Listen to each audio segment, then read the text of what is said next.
जैसा कि मैंने आपको बोला था कि ऑर्गेनिक केमिस्ट्री के प्रूफ वाली वीडियो डालने के बाद मैं इनऑर्गेनिक केमिस्ट्री की प्रूफ डालूंगा और मैं आपको दिखाऊंगा कि एनसीईआरटी के किस लाइन से कहाँ-कहाँ से क्वेश्चन पूछा गया है।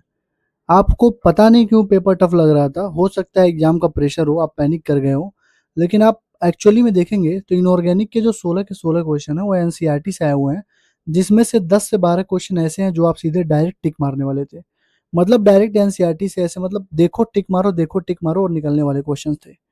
अब आप कहोगे भैया पेपर इतना टफ था, जैसे मैंने कल ऑर्गेनिक में बोल दिया था कि जो 14 क्वेश्चन आए हैं उसमें से 10 क्वेश्चन तो मतलब सीधे मारने वाले थे। मतलब हल्का सा अगर तुम सोचते तो टिक मार के निकल जाते। तो बहुत सारे बच्चे वहाँ पे नेगेटिव कमेंट कर रहे थे कि तुमने दिया है क्या पेपर, तुमने दिया है क्या पेपर। तो भाई बिना पेपर दिए कोई यहाँ पे नहीं पहुंचा है, ठीक है। और तुमको अगर डिलुलू में जीना है, डिल्यूजन की दुनिया में जीना है तो तुम जियो, कोई दिक्कत नहीं है, तुम्हारी बटरिंग में नहीं करूंगा। जो सच्चाई है मैं तुम्हें वही बता रहा हूँ। अगर सच में अगर इतना टफ हो गया होता तो सबके लिए हुआ होता। मतलब देख रहे हो कितने सारे कोचिंग ने 680, 685, 700 प्लस 20 बच्चे का राउंड है। 680, 652, 650 ये बच्चे कहाँ से ही, इन्होंने नहीं पढ़ाई करी है क्या? इन्होंने भी तो वही पढ़ा है एनसीईआरटी। इन्होंने कैसे सॉल्व कर दिया, तुम नहीं कर पाए? तो तुम ये बोल सकते हो कि जैसे देखो इस बार हुआ क्या है, बायोलॉजी एकदम इजी थी, 30 मिनट में कर लिया। अब बच्चों ने 1.5 घंटे का टाइम दिया है केमिस्ट्री पे। अब केमिस्ट्री में 1.5 घंटे का टाइम देने का मतलब समझ रहे हो? 3-4 क्वेश्चन फिजिकल में टफ था, 5 क्वेश्चन मान लो, 2-3 क्वेश्चन ऑर्गेनिक में और एक आध दो क्वेश्चन इनऑर्गेनिक में। टोटल 8 से 9 क्वेश्चन ही टफ थे। टफ क्या मतलब मॉडरेट से टफ थे, जो तुम्हें टफ लग रहे थे, बाकी सारे क्वेश्चन डुएबल थे। और बच्चों ने किया भी है, 135 140 नंबर बच्चे आराम से केमिस्ट्री में स्कोर कर रहे हैं, ठीक है। अब तुमको ये बात बुरी लग रही हो, सही लग रही हो, उससे मुझे कोई फर्क नहीं पड़ता, लेकिन जो रियलिटी वही मैं बता रहा हूँ, ठीक है। अभी क्या सीन है, मैं देख रहा हूँ सारे टीचर आके बोल रहे हैं कि बहुत टफ था, बहुत टफ था।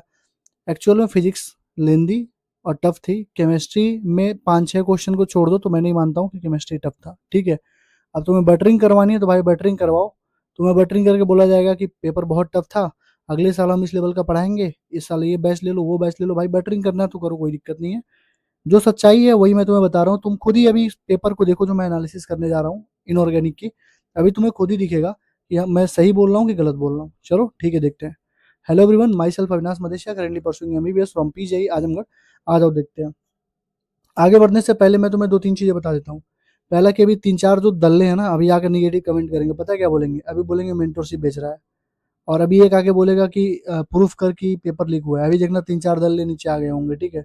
उन दल्लों को स्पेशली पैसे देके भेजे जा रहे हैं कि जाके इसके ऊपर निगेटिव कमेंट करो इसके चैनल पे। मतलब अलग ही लेवल का, मतलब अलग ही लेवल की, मैं क्या बोलूँ, ठीक है। अभी इनको मैं सीधा करूंगा, ठीक है। थोड़ा प्रूफ वाली वीडियो दे लूँ मैं 4-5 दिन में, उसके बाद इनको 1 हफ्ते के अंदर ऐसा सीधा करूंगा ना, ये अपनी आदत ही छोड़ देंगे। ठीक है, चलो। पहला क्वेश्चन देखो, कह रहा है among the species given below spin only magnetic moment is highest for. बताओ स्पिन ओनली मैग्नेटिक मोमेंट तुमसे नहीं निकल रहा था वहां पे। ये देखो Sc+3 टाइटेनियम+3। ये देखो यहाँ पे पूछा गया है टाइटेनियम+3, टाइटेनियम+3 का कितना होता है, देखो यहाँ पे लिखा हुआ है। ये देखो 1.75। मैंगनीज 3- दे रखा है, मतलब मैंगनीज 3+ आएगा। तो ये देखो Mn2+ का दे रखा है, Fe+2 का दे रखा है, कोबाल्ट 2+ का दे रखा है। तुमसे पूछा किसका है? Mn+3, Fe+3, Co+3, टाइटेनियम+3 का तुमको दिख ही गया है यहाँ पे। तो यार ये तुमको लगाने लायक नहीं, ये कहाँ से पूछा है? आसमान से पूछा है क्या यहाँ पे? ये देखो मैंगनीज+3, ये सब यहाँ पे देखो लिखा हुआ है, अभी दिखा रहा हूँ मैं तुम्हें। ये देखो अनपेयर्ड का ये फॉर्मूला होता है, number of unpaired electron. NEET 2024 में भी कई बार पूछा गया था। यहाँ देखो MnCN6 3-, FeCN6 3-। देखो यहाँ पे FeCN6 3-, MnCN6 3-। ठीक। ये देखो कोबाल्ट वाला भी दे रखा है +3 में। ये देखो सब चीज दे रखा है भाई। टाइटेनियम देखो TiS2 6 3+। यहाँ देखो TiS2O6 3+। कौन सा तुमको ऐसी फोन ही नीचे गिर गया था यार, तकिए के सहारे रख के रिकॉर्ड कर रहा हूँ, ठीक है, क्योंकि यहाँ पे वो ट्राईपोड वगैरह नहीं लेके आया हूँ, ठीक है। तो तुम बताओ, ये तुमको दिख गया TiS2O6+, ये भी दिख गया, ये भी दिख गया, ये भी दिख गया। यहाँ पे तुमको लिखा भी हुआ है, और यहाँ पे तुम देख लो चारों चीजें, ये देख लो दोनों। ठीक। ये तीसरा। तो क्या ये क्वेश्चन बाहर से था, एनसीईआरटी से नहीं था? और क्या स्पिन ओनली मैग्नेटिक मोमेंट निकालना इतना टफ क्वेश्चन हो गया कि तुम नहीं कर पाए वहां पे? अगला देखो,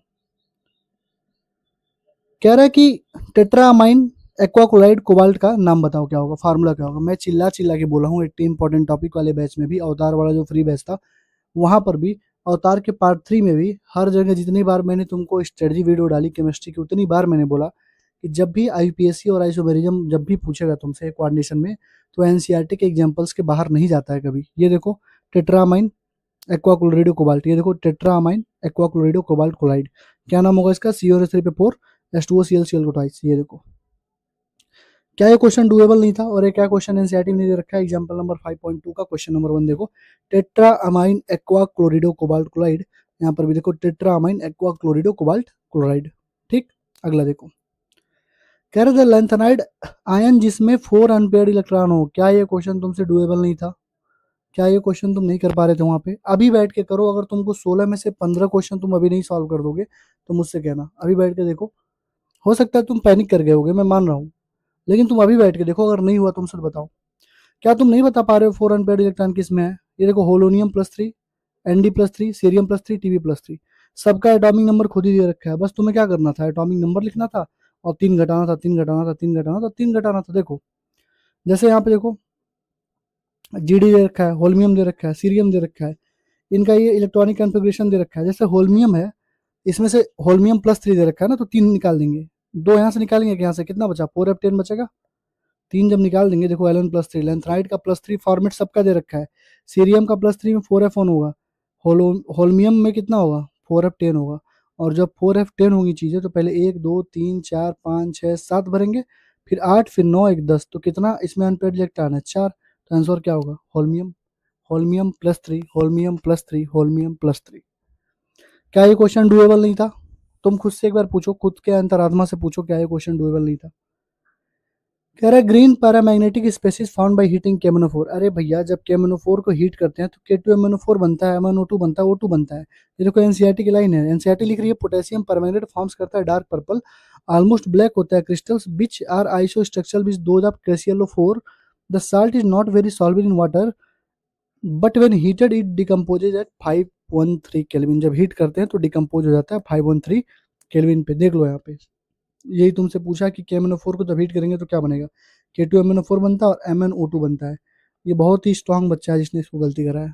ठीक है, आगे देखो, ये जो क्वेश्चन है हीटिंग NaCl कंसंट्रेटेड H2SO4, ये क्वेश्चन साल्ट एनालिसिस का, और साल्ट एनालिसिस एनसीईआरटी में नहीं दी जाती है। ठीक है, साल्ट एनालिसिस अलग से ही पढ़ना पड़ता है, तो ये तुम साल्ट एनालिसिस देखो, साल्ट एनालिसिस हमने पढ़ाया भी नहीं, क्यों जानते हो, क्योंकि साल्ट एनालिसिस हमारे टाइम पे था नहीं, हमने पढ़ा नहीं था, तो जो चीज़ हम पढ़े नहीं थे वो हम पढ़ाते नहीं है, तो हमने साल्ट एनालिसिस के लिए 3 लेक्चर दिए थे, 3 टीचर्स के अनअकैडमी के लेक्चर दिए थे, और एक और 2 टीचर्स के और लेक्चर दिए थे कि भाई यहाँ से कर लेना और यहाँ से क्वेश्चन प्रैक्टिस कर लेना। दिया था कि नहीं बताओ, दिया था ना, तो देखो यहाँ से क्वेश्चन आया साल्ट एनालिसिस का। ठीक, अभी देखो आगे बढ़ने से पहले तुम्हें एक छोटी जानकारी देता हूँ, नीट 2027 में जो भी तुम्हें कौन से बैच से पढ़ना, offline online, NEET 2026-27 batch, syllabus दिसंबर तक कैसे होगा, 15-16 घंटा, मतलब ये जितनी चीज़ें इसमें लिखी हुई हैं वो सारी चीज़ों की जो वीडियो है कल आएगी 26 तारीख को 1 PM पे।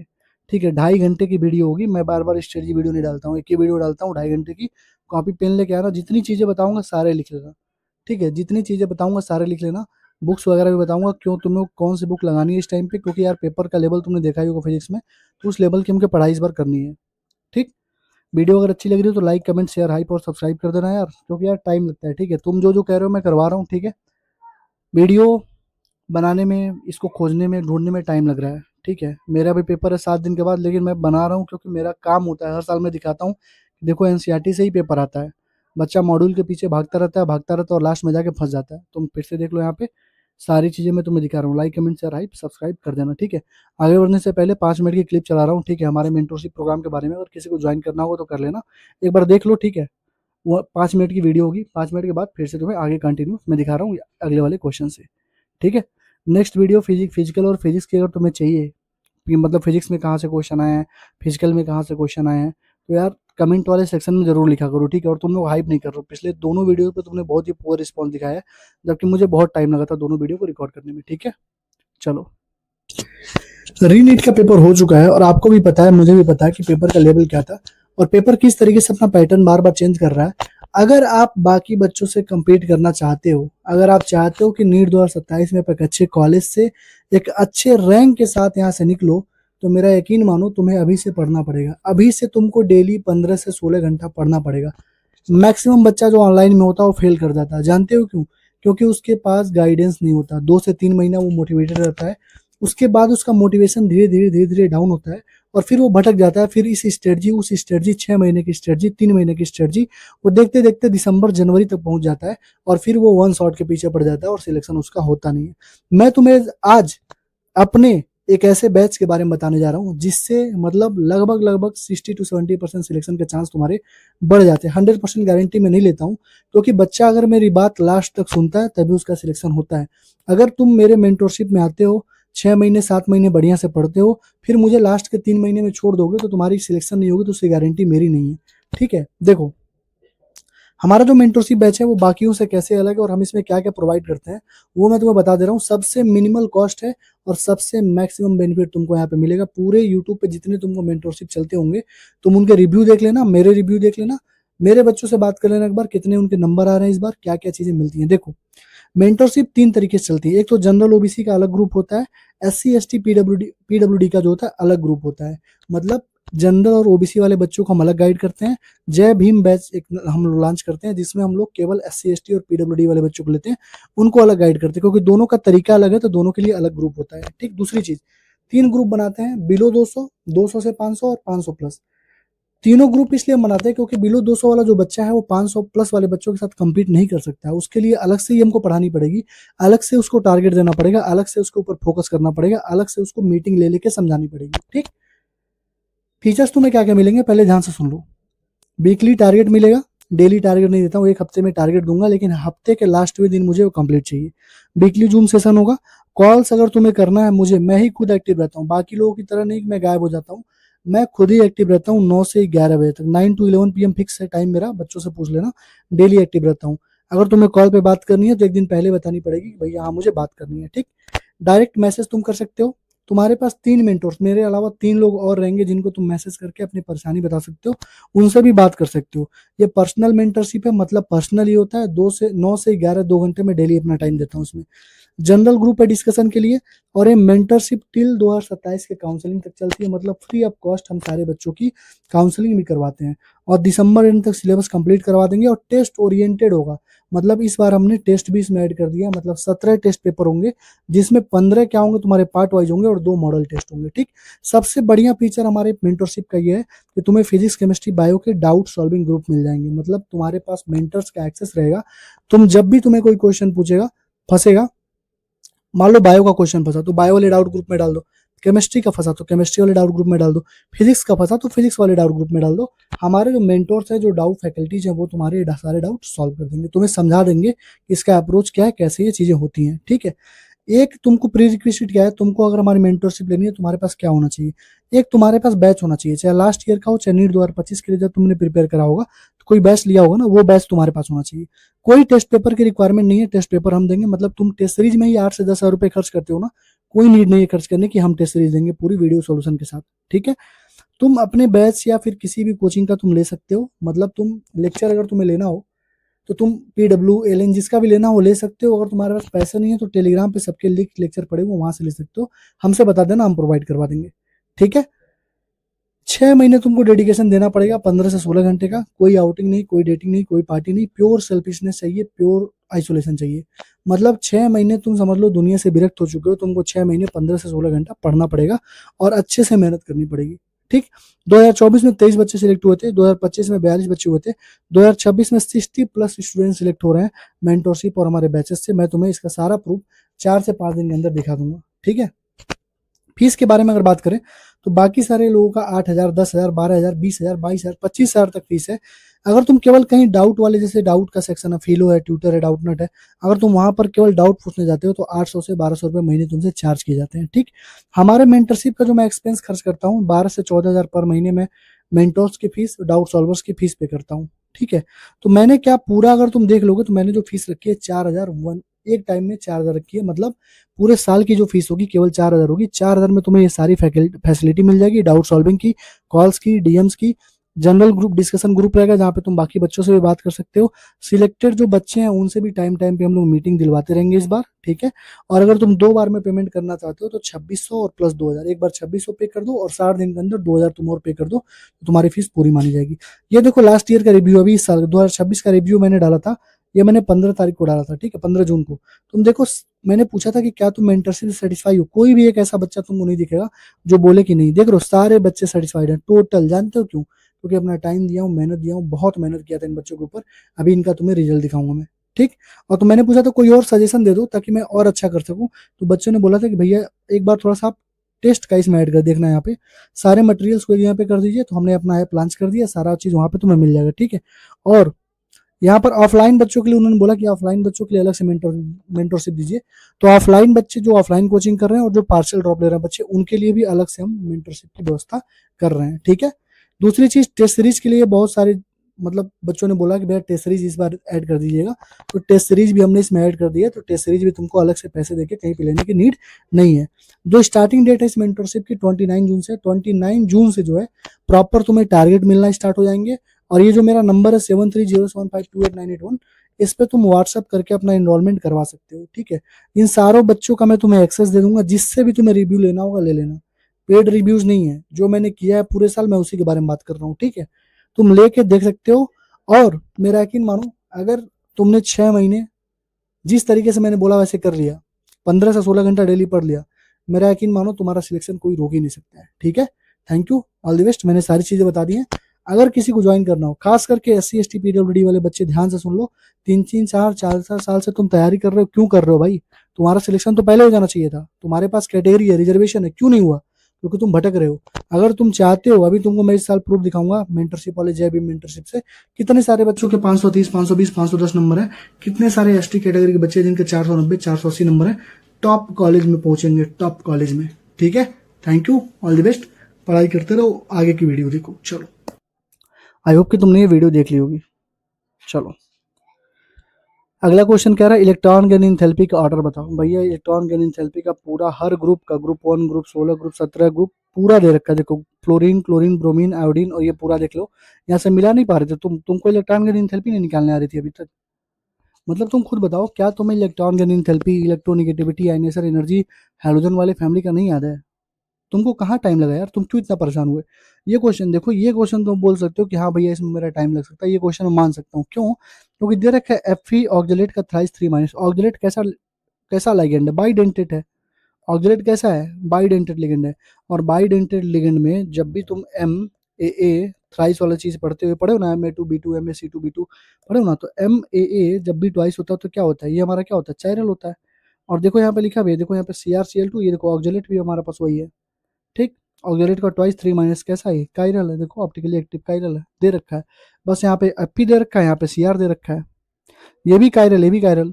और हमको मालूम है क्या, सिस वाला कायरल ही एक्टिव होता है, ऑप्टिकली एक्टिव होता है, ट्रांस वाला नहीं होता। ये तो NCERT में भी लिखी, हर जगह लिखी हुई है कि सिस जो फॉर्म होता है, सिस और ट्रांस में जो सिस वाला फॉर्म होता है वो ऑप्टिकली एक्टिव होता है। तो ये ट्रांस वाला कायरल होगा क्या? ट्रांस वाला तो कायरल होगा ही नहीं। तो ट्रांस वाला कायरल नहीं होगा। तो पहला स्टेटमेंट सही था, दूसरा स्टेटमेंट गलत था। बताओ इसमें क्या दिक्कत हो रही थी? मैं ये मान सकता हूँ कि हाँ यहाँ पे जो ट्रांस सिस लिखा हुआ है, डायरेक्ट तुमको ये क्वेश्चन नहीं NCERT में दे रखा है FeOX3, लेकिन CrCl2OX का ट्वाइस दे रखा है ना। देखो OX पे 3 अगर रख रहे हैं ऑक्जेलेट पे, तो इस पे भी तो प्लस -2 का चार्ज है। तो OX का 3 मतलब -6 हो जाएगा, और -6 और ये -3 इधर जाएगा, तो मतलब ये +3 इस पे भी आएगा, Fe +3 पे। यहाँ पर जो Cr इस पे -2, इस पे -4, तो इस पे भी Cr पे भी +3 आएगा। मतलब Fe +3 है, Cr +3 है, और दोनों सेम चीज, ऑक्जेलेट का थ्राइस है, ऑक्जेलेट का ट्वाइस है। ये कायरल क्यों है? क्योंकि MAA का ट्वाइस वाला है, तो एक बाइडेंटेट है तो कायरल है। और ये क्या है? ट्रांस है तो कायरल होगा नहीं। सिंपल सा फंडा था, ठीक। आगे देखो, फेशियल और मेरिडोनियल आइसोम, भाई कोऑर्डिनेशन से 4 से 5 क्वेश्चन पूछा है। फेशियल और मेरिडोनियल आइसोमेरिज्म कौन सो करता है? तो भाई देखो, जो भी Ma3B3 होता है, जैसे CO3 का थ्राइस, NO2 का थ्राइस, जो भी Ma3B3 होता है उसमें 2 GI और ऑप्टिकल आइसोमेरिज्म 0 होता है, और ये फेशियल और मेरिडोनियल शो करता है। ये देखो JEE 2020 में पूछा गया था एक बार। तो जब हम लोग पढ़ा रहे थे ना, तो ये NCERT की जो PDF है, हमारी PDF है, जो हमने पूरा मार्क करवाया हुआ है, कौन सा लाइन से कौन सा क्वेश्चन किस साल में किस एग्जाम में पूछा गया है। तो देखो JEE 2020 में पूछा गया था कि Ma3B3 वाला जो भी रहेगा वो क्या होगा। जैसे देखो यहाँ पे MA3B3, दूसरा ऑप्शन इसका सही है। देखो यहाँ पे लिखा भी है कि another type of geometrical isomerism octahedral coordination में आता है, Ma3B3 होता है, फेशियल और मेरिडोनियल होता है। देख लो, क्या तुमसे नहीं होने वाला था? क्या तुम फेशियल मेरिडोनियल नहीं बता सकते हो? 1:3 का रेशियो किस में होगा इलेक्ट्रोलाइट में? भाई ये पूरा दे रखा है NCERT में, CO3 का 6 3 + 3 Cl-। देख लो भैया कहाँ पे है, CO NH3 का 6 और Cl3।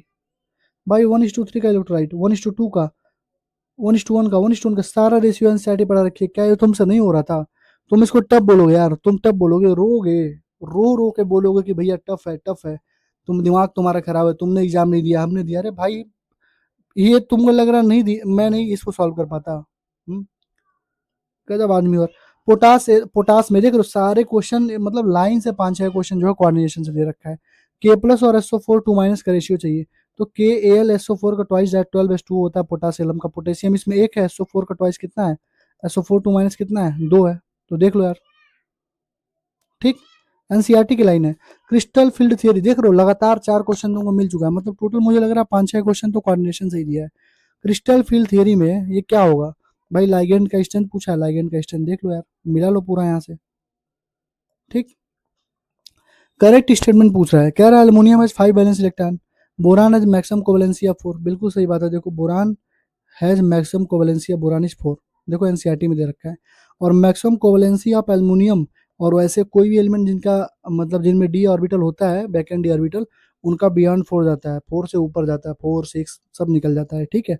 लेकिन बोरान का मैक्सिमम कोवेलेंसी 4 होता है, तो maximum covalency of boron is 4, ठीक। स्टेटमेंट 1 स्टेटमेंट 2 है। सबसे पहले कह रहा है first ionisation energy of oxygen is lower than that of nitrogen and fluorine. तो भाई देखो यहाँ पे, देखो ये फर्स्ट आयनेशन एनर्जी दे रखा है, नाइट्रोजन का देखो, नाइट्रोजन का ऑक्सीजन से थोड़ा ज़्यादा है, ठीक है, और फ्लोरीन से थोड़ा कम है।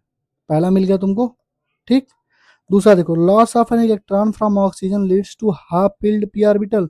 भाई देखो इंथैल्पी ऑफ ऑक्सीजन, यहाँ पे लिखा क्या है देखो, पढ़ो ये। एनॉमली जो होती है smaller first ionisation enthalpy of oxygen compare to nitrogen, this arises because in the nitrogen atom 3 2p orbital in different atomic orbital, whereas in the oxygen atom 2 of the 4 2p electron must occupy the same 2p orbital, resulting in an increased electron repulsion. Consequently, it is easier to remove the fourth 2p electron from oxygen than is to remove the 3 2p electron from the nitrogen। मतलब कहने का मतलब ये कह रहा है कि oxygen का कितना होता है, hydrogen helium lithium beryllium boron carbon nitrogen 1s2 2s2 2p, hydrogen helium lithium beryllium boron carbon nitrogen oxygen 8 होता है ना, 2p4। तो यही कह रहा है कि एक इलेक्ट्रॉन अगर निकल जाएगा तो भाई 2p3 हो जाएगा, सिंपल सा फंडा है। तो जब हाफ फील्ड हो जाएगा, तो हाफ फील्ड हो जाएगा तो इसकी क्या होगी, आयनेशन एनर्जी बढ़ नहीं जाएगी। आयनेशन एनर्जी जो भी हाफ फील्ड फुल फील्ड वाली होती है अपने अगल बगल वाले से ज़्यादा होती है, यही तो ये पूरा लाइन लिख रहा है। और यहाँ पे ऑलरेडी इसने दे रखा है, यही पूरा लाइन लिख रहा है, और यहाँ पे ऑलरेडी बहुत गर्मी है यार, और यहाँ पे पूरा ये लिख भी रहा है पूरी चीज़। ये एनसीईआरटी में थी, तुमको नहीं समझ में आ रहा था। ये देखो सेकेंड पीरियड का एक्चुअल आंसर इंथैल्पी भी पूछा हुआ, नीट 2019 में पूछा था, एम्स में पूछा था। तो यहाँ पर भी हम लोगों ने पूरा लिखवा रखा था कि बताओ oxygen has lower delta H than nitrogen and fluorine, देखो यहाँ पे लिख भी रखा है, ठीक है, क्लियर है। चलो आगे देखो, कह रहा है जनरली 3D ट्रांजिशन मेटल है हाई मेल्टिंग पॉइंट। तो देखो यहाँ पे ट्रांजिशन मेटल है very high, very hard and have low volatility, their melting and boiling point are high, NCERT की लाइन है, ठीक। उसके बाद कह रहा है involvement of 3D electron in addition to four s electron in interatomic metallic bonding. यहाँ पे देखना metallic metallic bonding, interatomic metallic bonding के बारे में यहाँ पे दे रखा है, ठीक। More energy is to be given, stable bond form होता है, और मेटेलिक मेटेलिक बॉन्डिंग के बारे में यहाँ पे दे रखा है, उठा के मिला लो, ठीक है, ये क्वेश्चन देख लो, ठीक। आगे देखो, कह रहा है करेक्ट बताओ इसमें से किसका मतलब कौन सा ऑक्सीडेशन नंबर पूछ रहा है, ठीक है, फिजिकल का क्वेश्चन हो गया। देखो यहाँ पर भी देखो ऑक्सीडेशन अंडरलाइन का सारे का अंडरलाइन का ऑक्सीडेशन नंबर ही पूछा है, और यहाँ पर भी तुमसे वही पूछा है, ठीक है। यहाँ पर देखो P4Cl2O7 PbO2 सब देखो यहाँ पे पूछा है, देख रहे हो, सब में क्या पूछा, ऑक्सीडेशन नंबर ही पूछा है, PbO2 देखो, N2O3 देखो, SO3 देखो, H2O देखो, सब में वही पूछा है, ठीक, क्लियर है। ये देखो PCl5 Br5 NiCN4, बताओ इसका क्या जियोमेट्री होगी। इतना आसान आसान क्वेश्चन पूछा है यार, तुम लोग पता नहीं कैसे गलती करके आया, मुझे समझ में नहीं आ रहा है। ये BrF5 दे दिया, देखो यहाँ पे BrF5 दे दिया, यहाँ पे BrF5, ठीक। ये PCl5 दे दिया, देख लो ट्राइगोनल बाय पिरामिडल है, स्क्वायर पिरामिडल है, ठीक। यहाँ पे देखो NiCN4- दे दिया, देखो यहाँ पे NiCN4-, सारा तो दे रखा था यार, कौन सी ऐसी लाइन, मुझे तो कोई ऐसी लाइन नहीं मिली जो एनसीईआरटी में नहीं थी, तुम पता नहीं कैसे गलती करके चले आए यार। कह रहा है highest occupied molecular orbital for Ne2, भाई Ne2 के लिए हाईएस्ट मॉलिक्यूलर ऑर्बिटल कौन सा ऑक्युपाई होगा, देखो यहाँ पे molecular orbital occupancy and molecular properties for B2 दो Ne2 थ्रू Ne2, Ne2 के थ्रू B2 का समझाया गया था। तो इसमें दिखा रखा है कि किसमें किसमें सबसे ज्यादा देखो यहाँ पे क्या पूछा है, पूछा है कि हाईएस्ट ऑक्युपाइड कौन सा हाईएस्ट ऑक्युपाइड मॉलिक्यूलर ऑर्बिटल है। यहाँ पे देख लो कौन सा हाईएस्ट ऑक्युपाइड मॉलिक्यूलर ऑर्बिटल है, किसमें सबसे ज्यादा इलेक्ट्रॉन है। तुमसे यही तो पूछा है मेरे बाबू, ये बताओ। अरे पूरा पढ़ाया भी है, पूरा ट्रिक वगैरह हमने अपने बैचेस में बता रखे थे। अब बताओ मुझे, क्या कोई ऐसा क्वेश्चन था जो इसमें तुम सॉल्व नहीं कर सकते थे? बताओ कौन सा ऐसा क्वेश्चन जो तुम्हें टफ लग रहा है इसमें। इस वाले क्वेश्चन को अगर छोड़ दिया जाए, सीस और ट्रांस वाले को, इसको अगर मैं छोड़ दूं तो बताओ कौन सा क्वेश्चन तुमको टफ लग रहा है, बताओ। डिलुलु में जीना छोड़ दो भाई, डिलुलु में जीना छोड़ दो, डिल्यूजन में जीना छोड़ दो। पेपर इनऑर्गेनिक का आसान ही है। ऑर्गेनिक में 2-3 क्वेश्चन छोड़ दो, इनऑर्गेनिक में 1 क्वेश्चन, फिजिकल में 4 से 5 क्वेश्चन छोड़ दो, तो पूरा का पूरा केमिस्ट्री का पेपर डुएबल है और आसान लग रहा है मुझे, मैं बता रहा हूँ, ठीक है। और बच्चों को भी यही लगा है। अगर बच्चा 600 नंबर स्कोर कर रहा है, 590 580 नंबर स्कोर कर रहा है, मतलब उसने केमिस्ट्री में भी बहुत अच्छा परफॉर्म किया है। बायो और केमिस्ट्री में उसने बहुत अच्छा परफॉर्म किया है, केवल उसका फिजिक्स गड़बड़ हुआ है। फिजिक्स में 80 85 100 नंबर तक बच्चा पहुंचा है, समझे। डिलूजन में मत जियो, जो रियलिटी है उसको एक्सेप्ट करो। अब ये सोचो कि 27 में मुझे क्या करना है। 27 में तुम्हें बस एनसीईआरटी ही पढ़नी है। One teacher one book one strategy की वीडियो का लाइक उसको देख लेना, केवल एनसीईआरटी रटो, जितना ज्यादा रट सकते हो, उसके बाहर कुछ नहीं आता है, ठीक है। Thank you, all the best. Video अगर अच्छी लगी हो तो लाइक कमेंट शेयर कर देना, और किसी को मेंटरशिप ज्वाइन करनी है तो यार कर लो। हम लोग 29 तारीख से स्टार्ट कर रहे हैं, 29 तारीख से स्टार्ट कर देंगे, फिर लगातार दिसंबर तक पूरा सिलेबस ट्राई करेंगे कंप्लीट करवा दें, ठीक है। 3 से 4 महीने पूरा रिवीजन करवा दें, ठीक है। Thank you, all the best. तो तुम्हें दिखाने जा रहा हूँ कि क्वेश्चन कहाँ से पूछा है, किस तरीके से पूछा है, और 27 में तुम्हें किस तरीके से इन चीजों को लेकर टैकल करना है। देखो पहला क्वेश्चन पूछा था, consider the following reaction and choose the correct option. ये दे रखा है टाउलिन, टाउलिन में CrO2 Cl2 CH2 डाल के H3O+ डाला है, पूछ रहा है पी।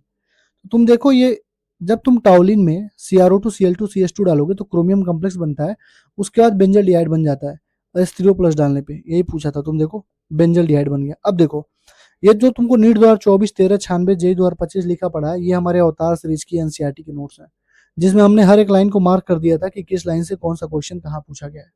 जाके देख सकते हो, एडिटेड नहीं है, सब पहले से ही पड़ा हुआ है। टेलीग्राम का चैनल, टेलीग्राम का लिंक डिस्क्रिप्शन में है। अगर तुमको 27 के लिए तैयारी करनी है तो तुम ये पीडीएफ यूज कर सकते हो। हर लाइन पे लिखा हुआ कि कहाँ कहाँ से कौन कौन सा क्वेश्चन पूछा गया, अभी देख लेना आप बाकी सारे में भी, ठीक है। अब तुमको मालूम हो गया बेंजल डिहाइड है। अब इसने ये नहीं पूछा कि ये पी बेंजल डिहाइड है क्या, अब उसने पूछा है कि compound P is obtain by the hydrogenation of benzyl chloride with PD on BS4। तो यार बेंजिल क्लोराइड को पीडी इन BS4 जब डालते हैं तो यार बेंजल डिहाइड ही तो बनता है, ये रोजनमन रिडक्शन है। तो इसका आंसर कौन सा पहला होगा, मतलब उस पी के बारे में इसने पूछा है। अब तुमको लग रहा है भैया कितना टफ क्वेश्चन, अरे भाई पी तुमने निकाल दिया, बेंजल डिहाइड बन गया। अब चार ऑप्शन चेक कर लो किसमें कंपाउंड पी की प्रॉपर्टी आ रही है। Compound P is obtain bye hydrogenation of benzyl chloride. तो बेंजिल क्लोराइड में जब H2PdBS4 डालेंगे रोजनमन रिडक्शन है, बेंजल डिहाइड बनेगा। पहला ऑप्शन सही है, देख लो एनसीईआरटी में दिया है कि नहीं, देख लो भाई एनसीईआरटी में दिया है कि नहीं, देख लो एक बार, ठीक। देखो यहाँ पे लिखा भी है रोजनमन रिडक्शन, देखो यहाँ पे देखो 24 23 13 2012 2002 एम्स 2008 में भी ये क्वेश्चन पूछा गया है, ठीक। टेलीग्राम का लिंक डिस्क्रिप्शन में तुम यूज कर सकते हो। ये क्वेश्चन पूछा है कि ब्यूटूइन अपॉन ट्रीटमेंट Br2 इन CCl4 क्या प्रोडक्ट देगा, और KMnO4 के ट्रीटमेंट में क्या देगा। देखो हर जगह जब ये तुम पीडीएफ खोलोगे ना हमारी, तो वहां पर भी देखो हम लोगों ने पढ़ाया था कि Br2 इन CCl4 जो होता है कौन सा प्रोडक्ट देता है, और यहाँ पर देखो डाइल्यूट KMnO4 एल्कलाइन KMnO4 वगैरह डालोगे तो क्या क्या चीजें यहाँ पे बनती हैं। तुम देखो ये ऑक्सीडेशन का है, अंडर में हेडिंग है, और ये नीट 2016 में भी ये चीज पूछी गई थी, ठीक है, अनसैचुरेशन के टेस्ट के लिए, मतलब सिस बनता है कि ट्रांस बनता है। और कार टैम सबको पता होता है कि कार और टैम, सिस है एंटी है तो रेसमिक मिक्सचर बनता है, ट्रांस है एंटी है तो मीजो बनता है। तो देखो यहाँ पे देखो ये Br2 इन CCl4 ट्रांस देता है, ट्रांस दे रखा है तो ट्रांस है, और Br2 इन CCl4 एंटी होता है, मतलब ये मीजो कंपाउंड बनेगा, TAM ट्रांस एंटी मीजो। ये देखो सिस वाला जो होता है, सिस एंटी में रेसमिक बनाता है, तो सिमेट्रिकल, अगर मान लो सिस है और सिमेट्रिकल है तो मीजो बनाएगा। जो एल्कालाइन KMnO4 है वो सिमेट्रिकली तो बनाता है यार, तो क्या बनेगा, दोनों कंपाउंड मीजो है, दोनों के दोनों कंपाउंड मीजो बनते हैं, ठीक है। और तुमसे यही पूछा, देखो यहाँ पे रेशमिक मिक्सचर, मॉडिफिकेशन, रेशमाइजेशन सबके बारे में लिख रखा है एनसीईआरटी में, ठीक है। बस इस क्वेश्चन में क्या था मैं तुम्हें बता दे रहा हूँ, ये क्वेश्चन तुमको टफ क्यों लगा होगा। ये क्वेश्चन तुमको इस फॉर्मेट में पूछा है तो हो सकता है कई सारे बच्चों को ये ना पता हो कि सिस कैसे बनता है, और सॉरी रेशमिक कैसे बनता है और मीजो कैसे बनता है, ठीक है। इसलिए ये क्वेश्चन तुमको टफ लगा होगा। लेकिन ये सारी चीजें तुम खुद देखो, एनसीईआरटी चिल्ला चिल्ला के खुद ही कहती है कि Br2 इन CCl4 डालोगे तो क्या बनेगा, डाइल्यूट KMnO4 डालोगे तो क्या बनेगा। और कार और टैम वाला तो यार सबको पता होता है, हर बच्चे को पता है, बेसिक चीज है ये, ठीक। आगे देखो ये क्वेश्चन देखो, कह रहा है one of the following one of the product formed in the following reaction. भाई किसी भी ग्रिग्नार्ड रिएजेंट में जब तुम एक्टिव हाइड्रोजन वाले कंपोनेंट को डालोगे तो केवल क्या बनता है, ये सारा लेके निकल जाता है, बस यही बचेगा। देखो क्या लिखा है, ग्रिग्नार्ड रिएजेंट में कार्बन मैग्नीशियम बॉन्ड कोवेलेंट होता है, और यहाँ पे देखो even water alcohols amines are sufficiently acidic to convert them to corresponding hydrocarbon. चाहे वाटर हो, अल्कोहल हो, चाहे अमाइंस हो, ये क्या है, अमाइंस ही तो है। तो कुछ भी यहाँ पे रखोगे, चाहे पानी रखो यहाँ पे, चाहे अल्कोहल रखो, चाहे अमाइंस रखो, कुछ भी रखोगे सारा लेके निकल जाएगा, केवल ये वाला पोर्शन बचेगा, मतलब हाइड्रोकार्बन बस बचेगा। क्या बचेगा, केवल हाइड्रोकार्बन बचेगा। ठीक, तो इसका आंसर क्या होता, वन होता। अब तुमको इसमें कहाँ से तुमको ये क्वेश्चन टफ लग रहा है भाई, मुझे बताओ ना, ये क्वेश्चन कहाँ से टफ लग रहा है। अरे कुछ भी लोगे एमजीबीआर के साथ में, ये अपना लेके निकल जाएगा सारी चीजें, यहाँ पे बस हाइड्रोजन बचेगा। तो क्या बचा, ये फालतू का यार हुआ बना दिए हो। ठीक है यार, कुछ क्वेश्चंस हैं लेकिन सारे थोड़ी ना है। ये पेप्टाइड और प्रोटीन के बारे में पूछा यार, ये चीज तो तुम बायोमोलिक्यूल्स में, बायोलॉजी में भी पढ़े हो, यहाँ पर भी देख लो। बीटा प्लीटेड अल्फा हेलिक्स में अल्फा पेप्टाइड चेंज क्या होता है, हाइड्रोजन बॉन्ड कैसे बनता है, बीटा प्लीटेड में टर्सरी स्ट्रक्चर ऑफ प्रोटीन, देखो सब दे रखा है। Tertiary structure of protein has two और मोर पॉलीपेप्टाइड्स सब यूनिट, यहाँ पे देखो। ओवरऑल फोल्डिंग क्या होती है, मेन फोर्स स्टेबलाइज करता है सेकेंडरी टर्सरी पॉलीपेप्टाइड चेन यहाँ पे होते हैं। ठीक, beta pleated sheet structure peptide chain are held by intermolecular hydrogen bond, तो बीटा प्लीटेड में इंटरमॉलिकुलर हाइड्रोजन बॉन्ड होते हैं। देख लो, हर एक लाइन जो तुमको यहाँ पे दिख रहा है वो यहाँ पे दिया रखा है। ठीक, देखो राइट हैंडेड स्क्रू हेलिक्स बनता है, यहाँ पे देखो ये देखा लेफ्ट हैंडेड, तो ये गलत है, सिंपल सा फंडा है। आगे बढ़ो, ये देखो oxidation of para nitrotoluene with acidic KMnO four gives an acid that is stronger than benzoic acid. कह रहा है कि जब तुम ऑक्सीडेशन करोगे किसमें, पैरा नाइट्रोटाउलिन का SnHCl के साथ, तो देखो यहाँ पे मैं तुमको एक चीज सिखा रहा हूँ, एक सेकंड। ऑक्सीडेशन ऑफ पैरा नाइट्रोटाउलिन, तो मान लो ये पैरा पे नाइट्रो लगा, ये टाउलिन, मान लो यहाँ पर CH3 लगा होता, बस इतना ही चेंज किया है, सब कुछ दे रखा है। मान लो इसका तुम एसिडिक केमोनोफोर में तुम कुछ भी डालते, जब एसिडिक केमोनोफोर डालते हैं क्या होता है बताओ, हर जगह एनसीईआरटी चिल्ला चिल्ला के लिखती है, जहां पर भी तुम पोटेशियम परमैंगनेट डालोगे, जहां पर भी तुम पोटेशियम परमैंगनेट डालोगे वहां पे क्या हो जाएगा, सीधे पोटेशियम परमैंगनेट क्या होता है, स्ट्रॉन्ग ऑक्सीडाइजिंग एजेंट, क्या होता है, स्ट्रॉन्ग ऑक्सीडाइजिंग एजेंट, तो सीधे क्या बन जाता है, कार्बोक्जिलिक एसिड, क्या बनता है, कार्बोक्जिलिक एसिड। तो कार्बोक्जिलिक एसिड यहाँ पे बन गया, तो कार्बोक्जिलिक एसिड जो बनेगा ये वाला बनेगा। तो तुमसे कह रहा है क्या ये बेंजोइक एसिड से ज्यादा एसिड, बिल्कुल सही बात है भाई, NO2 क्या है, NO2 माइनस M है, देखो ना यहाँ पे यार, प्लस आई माइनस आई सब पढ़े हो नहीं। इलेक्ट्रॉन विड्रॉइंग है तो माइनस एनओ मतलब NO2 जो होता है माइनस आई बोलो माइनस एम बोलो, देखो यहाँ पर भी NO2 है, यहाँ पर भी NO2 है, सब minus R minus I minus M effect show कर रहे हैं। माइनस आई क्या करता है, एसिडिटी को बढ़ाता है, बेसिसिटी को कम करता है, तो क्या होगा यहाँ पे, मोर मोर, ये देखो क्या लिखा है, मोर एसिडिक होगा, सही बात है। इस क्वेश्चन में क्या था यार। दूसरा देखो, पैरानाइट्रोटाउलिन को SnHCl को जब तुम ये करोगे तो कह रहा है neutralisation gives amine that is more basic than aniline, बिल्कुल सही बात है यार, क्यों नहीं होगी। देखो यहाँ पे जब मिथाइल किसी चीज में जुड़ जाएगा, ये क्या है, पैरानाइट्रोटाउलिन, मतलब यहाँ पे CH3 जुड़ा हुआ है। ठीक, जब तुम SnCl से डालोगे तो ये NH2 बनेगा और ये CH3 ऐसे ही रह जाएगा। तो भाई साहब ये बताओ जो CH3 ग्रुप है कौन सा ग्रुप है, प्लस आई या फिर प्लस एम बोल सकते हो। तो भाई जो प्लस आई ग्रुप होता है वो बेसिसिटी को बढ़ाता है, तो एक्चुअल सी बात है यार, बेसिसिटी बढ़ जाएगी, सिंपल सा फंडा है। और तुमको कहोगे भैया कहाँ दिया है, देखो अल्कलाइन केमिनोफोर, अल्कलाइन केम सॉरी ये केमिनोफोर पूरा दिया है यहाँ पे, ये देखो यहाँ पे इलेक्ट्रॉन विड्रॉइंग ग्रुप है, मिथाइल ग्रुप है, NO2 ग्रुप है, ये देखते जाओ तुम, प्लस NO2 सब लिख रखा है भाई NCERT, बस तुमको वर्ड में दे दिया और तुम वहीं पे फंस गए। कौन सी ऐसी लाइन है जो यहाँ पे NCERT में नहीं दे रखी है, मुझे बताओ। ये देखो पोटेशियम परमैंगनेट, पोटेशियम परमैंगनेट हर जगह लिखता है कि कार्बोक्सिलिक एसिड बनेगी, और देखो यहाँ पे जो इलेक्ट्रॉन विड्रॉइंग ग्रुप होंगे वो एसिडिटी बढ़ाएंगे, जो नहीं होंगे घटाएंगे। ये देखो बाबू, ये कह रहा है identify the major product where amine is the major product, amine कहाँ पे बनता है, अमाइन इसमें से मेजर प्रोडक्ट कहाँ पे बनेगा। तो देखो एक बार ध्यान से देखो, जब तुम CN में ये डाल दोगे H2NI या NaCO2H5 तब भी बनेगा। दूसरा देखो, जब तुम LiLH4 से रिडक्शन करोगे तब भी अमाइन बनेगा। तो तुम LiLH4 से रिडक्शन कर रहे हो, एक्चुअल में CN है, साइनाइड है, ये होता है CO2H2 के लिए। यहाँ पे KOH Br2 है, किसी भी अमाइड में KOH Br2 डालते हो तो क्या होता है, हाफमैन ब्रोमाइड डिग्रेडेशन रिएक्शन होता है, देखो Br2NOH, तब भी यहाँ पे अमाइन बनता है, बिल्कुल सही बात है। ठीक, H2 निकल पैलेडियम प्लेटिनम है, LiLH4 है, NaG है, सब कुछ रखोगे तब भी सेकेंडरी अमाइन बनता है। देखो यहाँ पे क्वेश्चन देखो, जो जो चीजें यहाँ पे लिख रखी है सारा का सारा NaBH4 LiLH4 सब एनसीईआरटी में दे रखा है, मिलाते चलो, ठीक है। अभी इसकी जो पीडीएफ है मैं टेलीग्राम पे डाल दूंगा, टेलीग्राम का लिंक डिस्क्रिप्शन में ज्वाइन कर लो, ठीक है। ये देखो, ये क्वेश्चन में बच्चा इतना कह रहा है भैया एल्डोल कंडेंसेशन में इतना टफ क्वेश्चन, अरे भैया कहाँ टफ है यार मेरे बाबू। एल्डोल कंडेंसेशन में क्या बनता है बताओ, अल्फा बीटा अनसैचुरेटेड कंपाउंड बनता है कि नहीं बनता है, तुम बताओ। अल्फा बीटा अनसैचुरेटेड कंपाउंड बनता है कि नहीं, बताओ। ये देखो यहाँ पे सबने मार्क करके रखा है, बनता है ना। तो ये देखना, ये अल्फा बीटा, ये अल्फा बीटा, ये अल्फा बीटा, ये अल्फा बीटा, ये गामा, ये अल्फा बीटा में बन ही नहीं रहा है, तो दूसरा हमारा आंसर होगा। सिंपल सा फंडा है यार। ये 10 सेकंड का क्वेश्चन था बाबू, 10 सेकंड का, बस आपको शांत रहना था वहां पे। आप देखो ना कैसे सॉल्व हो रहा है। मैंने क्या किया, मैंने आपको क्या समझाया कि अल्फा बीटा बनता है, एल्डोल में सबको पता है अल्फा बीटा अनसैचुरेटेड कंपाउंड बनता है। तो भाई ये अल्फा, ये बीटा, ये अल्फा, ये बीटा, ये गामा, यहाँ पे बीटा और गामा में बन रहा है। यहाँ पर देखो अल्फा बीटा में, यहाँ पर देखो अल्फा बीटा में, तो दूसरा हमारा आंसर होता, फटाक से आंसर कर देना था। और आके यार कमेंट में गाली देते हो, भैया इतना आसान नहीं था, आप कैसे कह रहे हो, हमने पेपर दिया। अरे भैया तुमने पेपर दिया है, तुमने भी पेपर दिया, हमने भी पेपर दिया है। तुम अभी पेपर दे रहे हो, हम वो पेपर दे के निकल चुके हैं। हर साल 25 बच्चे, 30 बच्चे, 40 बच्चे, 60 बच्चों का सिलेक्शन भी करवा रहे हैं, ठीक है। ये सारे क्वेश्चन जान रहे हो, कुछ नहीं है, इन सब सारे क्वेश्चन घंटा बोलूंगा मैं, जानते हो क्यों। अवतार पार्ट 3 की कभी पीडीएफ उठा के देखना, अवतार पार्ट 3 से सारे as it is question match हुए, अभी तुमको प्रूफ दूंगा मैं। अवतार पार्ट 3 में हमने क्या करवाया था, एम साइड ट्रिपली जेई मेंस के केवल एजर्सन रीजन और स्टेटमेंट बेस्ड क्वेश्चन पर चैप्टर 150 क्वेश्चन करवाया था। ये करके जाओ, यहाँ से क्वेश्चन फंस सकता है, देखो सारे फंसे हैं। अभी तो एनसीईआरटी की प्रूफ दे रहा हूँ, अभी 80 इंपॉर्टेंट टॉपिक केमिस्ट्री की, 80 इंपॉर्टेंट टॉपिक फिजिक्स की, अवतार की, सबकी प्रूफ आएगी, प्रूफ वाली वीडियो, क्योंकि जो मैं बोलता हूँ वो दिखाता हूँ, तब मेरे कोर्सेज सेल होते हैं। बहुत सारे बच्चे बोल लेते हैं अपना कोर्स सेल करता है, भाई मुझे जरूरत नहीं पड़ती है सेल करने की।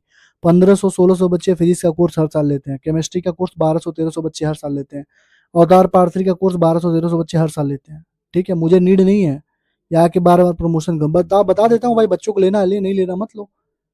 फालतू का हेट क्यों फैलाना यार। हाँ, 150-200 बच्चे हर साल में इंटर्नशिप में होते हैं, 60-70 बच्चे को सिलेक्ट करवा देता हूँ, जो लास्ट तक जुड़े रहते हैं सिलेक्ट हो जाते हैं। जाओ टेलीग्राम ज्वाइन करके देखो कितने बच्चों का मैंने रिव्यू डाला है, एक बच्चे ने भी निगेटिव मेंटरशिप के बारे में रिव्यू नहीं बोला है, क्योंकि डेली 9 से 11 बजे 2 घंटे का टाइम है, डेली मेंटरशिप में खुद एक्टिव रहता हूँ, ठीक है। बाकी लोगों की तरह पैसे लेके गायब नहीं हो जाता हूँ, ठीक। अगला देखो, the flying carbocation is stabilise by the interaction of empty p orbital. देखो यह एक कार्बोकेटाइन दे रखा है और तुमसे कह रहा है कि स्टेबलाइज कैसे होगा। तो यार ये चीज देखो, यहाँ पे सारी चीजें दे रखी हैं, देखो यहाँ पे कार्बोकेटाइन है, sp2 होगा, ट्रायंगुलर प्लेनर होगा, 1s होगा। देखो अब इसमें तुम ये बोल सकते हो भैया empty sigma star pi star orbital कहाँ दे रखा है, तो भाई ये चीज डायरेक्ट नहीं एनसीईआरटी में लिखी हुई, ये चीज मैं मानता हूँ, ठीक है। लेकिन तुम जब पढ़ोगे तो देखो यहाँ पे क्या लिखा है, one of the CS bond of the methyl group can align in the plane of this empty p orbital and the electron constituting the CS bond in plane with this p orbital can be delocalized into the empty p orbital as given in this figure। देखो यहाँ पे सब दे रखा है, सब NCERT में लिख रखा है। और यहाँ पे देखो ये धीरज जब पढ़ा रहा था ना, तो ये पूरा पूरा लिख रखा था उसने, sp3 में 1s एंड p का हाफ फील्ड होता है, इसके वजह से सारी ऑर्बिटल ओवरलैपिंग होती है। मिला लो, ठीक है, मिला लो, ठीक। ये देखो, ये जो क्वेश्चन है इंक्रीजिंग ऑर्डर पोलैरिटी, ये तुम्हारे लिए बोनस की तरह पे काम कर सकता है। क्यों, क्योंकि जब तुम इसका न्यूमेरिकल वैल्यू देखोगे ना सारे का, तो ये चारे ऑप्शन तुम्हारे मैच नहीं होंगे। अभी बोनस क्वेश्चन जितने भी आए हुए हैं सबके मैं एक वीडियो बना देता हूँ। ये क्वेश्चन मेरे हिसाब से बोनस होना चाहिए, क्योंकि न्यूमेरिकल देखो ऐसे तो सॉल्व हो जाएगा ये, लेकिन न्यूमेरिकली देखोगे तो ये गलत है, ठीक। तुम यहाँ पे खुद देखो, CS3 CS2 CHO है, OH है, CH5 है, CS3 CS2 CH3 है। इसमें बॉइलिंग पॉइंट का ऑर्डर पूछा है, यहाँ पे तुमसे पोलैरिटी पूछा है। बॉइलिंग पॉइंट का ऑर्डर कैसे निकालोगे, हाइड्रोजन बॉन्डिंग से, हाइड्रोजन बॉन्डिंग से तुम पोलैरिटी भी निकाल सकते हो। यहाँ पर भी देखो इंडक्टिव इफेक्ट जब तुम पढ़ोगे 8.7.5 टॉपिक नंबर है, मतलब एनसीईआरटी की हेडिंग है। तो एम्स 2013 में, JEE 2014 में भी क्वेश्चन पूछा है। यहाँ पर देखो बॉन्ड पोलैरिटी के बारे में पूछा है, और यहाँ पर भी देखो एग्जाम्पल नंबर 8.14 बॉन्ड पोलैरिटी के बारे में पूछा है। और यहाँ पर भी तुम देखो ये सारे की सारी चीजें धीरज ने पढ़ा रखी थी 80 इंपॉर्टेंट टॉपिक में और अवतार में, हर एक चीज पढ़ा रखी है। कितना पावर होगा, कितना प्लस आई, कितना माइनस इफेक्ट लगेगा, कितना पोलैरिटी होगी, कितना अपनी तरफ चीजों को खींचा जाएगा, ठीक। चलो